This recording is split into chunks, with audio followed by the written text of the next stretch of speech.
I'm not gonna lie, GTA 3 kinda sucks. That's why I'm being joined by my friend and GTA 3 expert, Lazy Kevin. I'm Lazy Kevin and Shoreside Vale stinks. With his help, we're going to be ranking every district in GTA 3. Quick note, we did slice down the number of districts to avoid redundancy. Don't forget to like and subscribe and check out Kev's channel. Without further ado, let's get on to the video. Last place, Wichita. Wichita is supposed to be the high-class neighborhood of Liberty City. When you look at this section purely from an in-game lore perspective, it's actually not that bad. Originally, Donald Love lived in the Cartel Mansion back in '98 during their prequel, Liberty City Stories, and there was a whole theory prior to the release of Liberty City Stories that the upstate tunnel led to other cities, with these rumors only put to an end with the release of Liberty City Stories. But when you stop and look at this from a design perspective, this is the worst designed area in any 3D GTA game, and I'm not sure if there's really any argument against it. To differentiate the Shoreside Vale area from both Portland and Staunton, they made what I think is one of the worst design choices. The entire island is built mostly on an incline, but it's especially apparent with Cedar Grove. My main issue with this is if you make a slightly wrong turn, you're gonna go straight into the ocean in a game where you can't swim.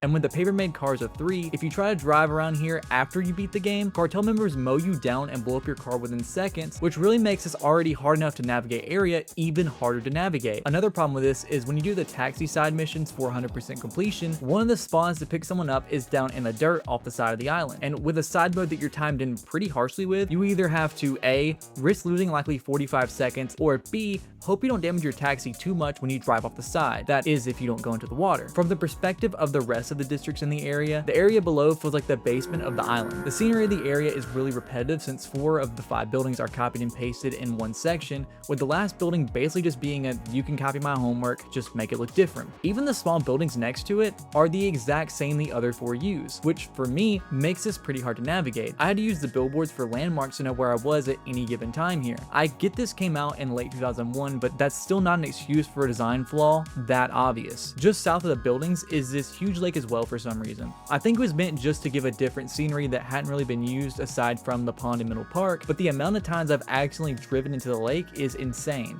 Granted, that is 100% a skill issue thing, but that doesn't make it any less annoying than it already is. Coming in 12th place, Ghost Town. Ghost Town is probably the weirdest district to talk about, mostly since it's not a real district. The entire area has no collision and has a lot of floating assets. This area was only built for the intro scene where Catalina betrays Claude, but because the game had to render it somewhere, they hid it in the ocean, assuming nobody would find a way to get to it. Of course, players would end up learning how to fly the dodo, which was supposed to be impossible to fly, and would keep it up long enough to go over the mountains of Shoreside Vale to reach Ghost Town. Again, it's not an actual district in the game, but it is a cool secret nonetheless.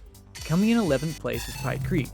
Pike Creek has a bunch of points of interest. In this single district, they have a hospital, a police station, a pay and spray, and even an 8-ball bomb shop all relatively close together. The most noticeable thing for me is how tall the hospital is, which can be used as a pretty good landmark when driving around the area, but the dam does drag it down. It's built with 3 levels in mind. At the top is the link between Wichita and Pike Creek. The middle tier really only serves its purpose as the area for the last mission of the game, which, if we're being completely honest, it has quite literally no other purpose than just adding filler you'll never explore. I don't think there's really anything wrong with the area at all. The problem is, the area has no other use than the top road. If the rest of the area gets deleted after the last mission of the game by, say, being blown up and just disappears, nobody would really even notice or even care.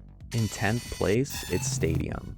Liberty Memorial Coliseum, also known as Busch Stadium, is located in the northwest corner of Staunton Island, home of a Liberty City Cox. It's definitely one of the most visually striking locations in the game, and is one of the first buildings you'll notice while driving around Staunton Island. What makes it even more interesting though, it's the only outdoor stadium in any GTA game and actually features a pitch. The red and blue color scheme of the bleachers kind of remind me of the Camp Nou before the renovations, which to me at least is pretty cool. The surrounding area is a bit underwhelming. The outskirts of the district only consist of a few walkways and a small dock, which doesn't really add to the experience. Overall though, the stadium itself is a genuine highlight. It's unique, looks pretty good, and adds some well-needed variety to Staunton Island. In 9th place, it's Harwood.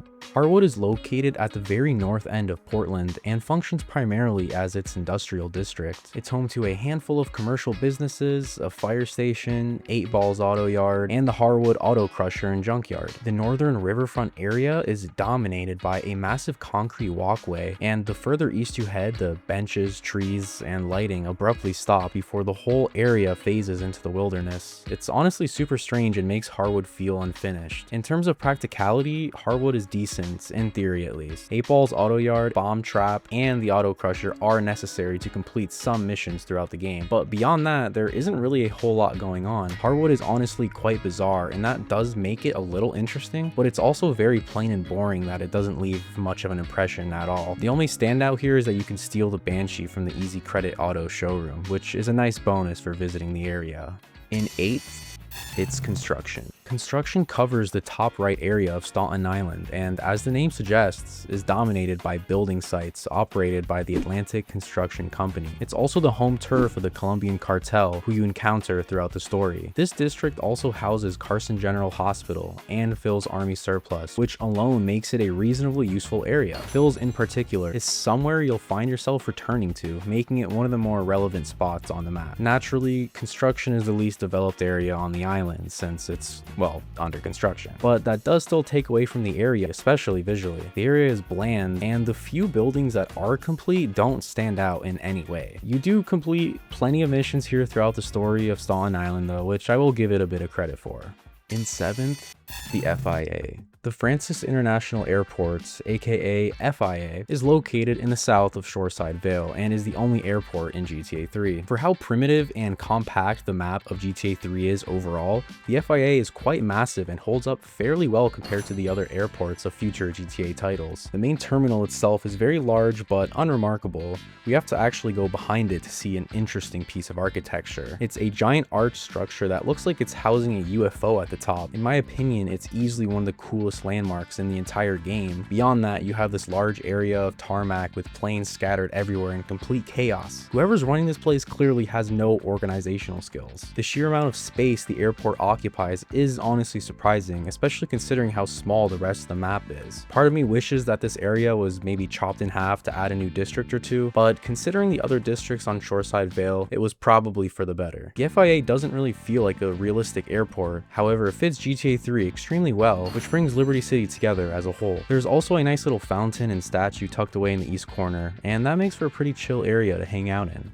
In 6th, it's East Bay. East Bay covers the entire east side of Portland and contains many iconic locations like Joey's Garage, this unnamed club, the docks, Mark's Bistro, and Salvatore Leone's mansion. It's a pretty diverse district too, growing more industrial as you head south and increasingly mob controlled as you travel north. It also contains the only beachfront area in the entire game, behind Salvatore's mansion. There's also this natural arch, which I've always found interesting, and it even has a little lighthouse. East Bay does have a significant visual problem, however. It's super repetitive. Too competitive. The northern area is packed with apartment buildings, most of them having the exact same texture, just with a different color. In the south, it's the same story, except instead of apartment buildings, it's warehouses. The only area not like this is the docks, but then again, it's still the docks, which are boring regardless. I'm like, what do you say fuck me for? East Bay does have some genuine character and some memorable areas, but the visual struggle is too hard to overlook, holding it back from placing much higher.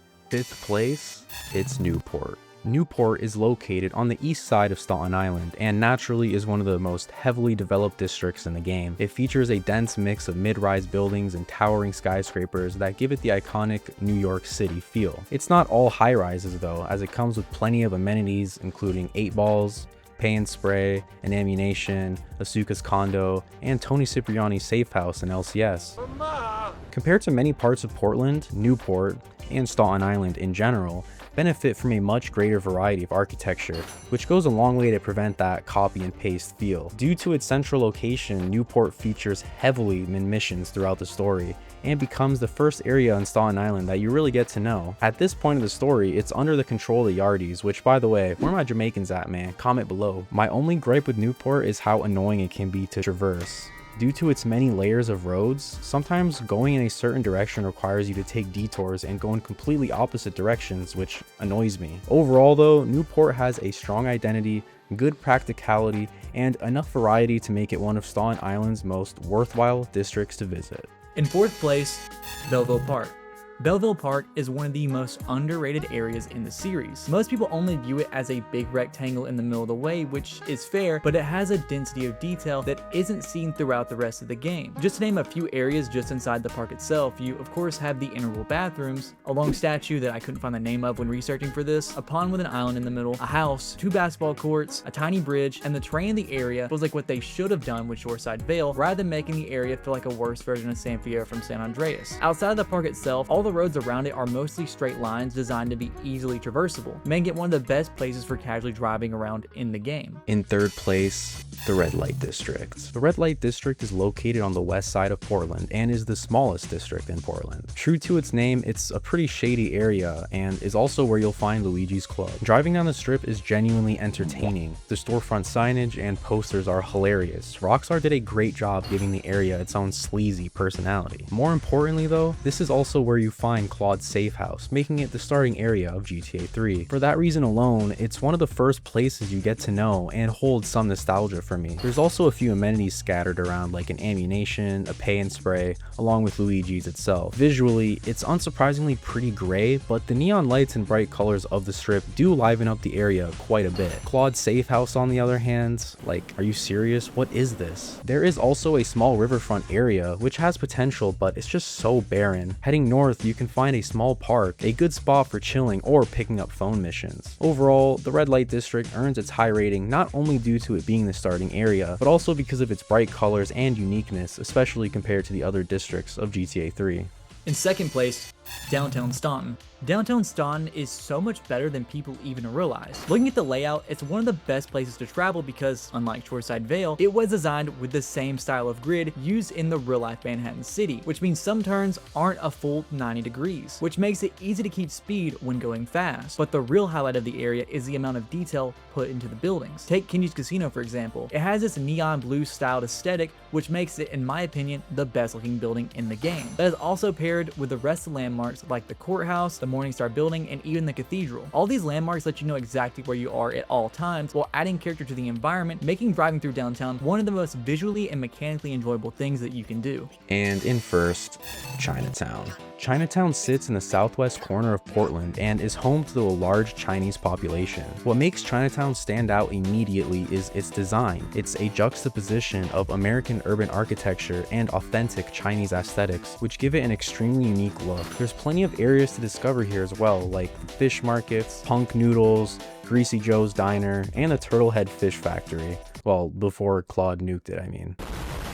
Small details like this basketball court also help the area feel genuinely alive, but what really makes Chinatown special is its sense of community. It feels tight-knit, like everyone here knows each other, and that environmental storytelling is something that is completely lacking from every other district in the game. For all these reasons, the unique architecture, rich detail, and the sense of community, Chinatown is more than deserving of the #1 spot. If you guys enjoyed the video, please be sure to leave a like and subscribe. Also, go check out Kev's channel. He posts great stuff. And anyways, I'll catch you guys in the next one.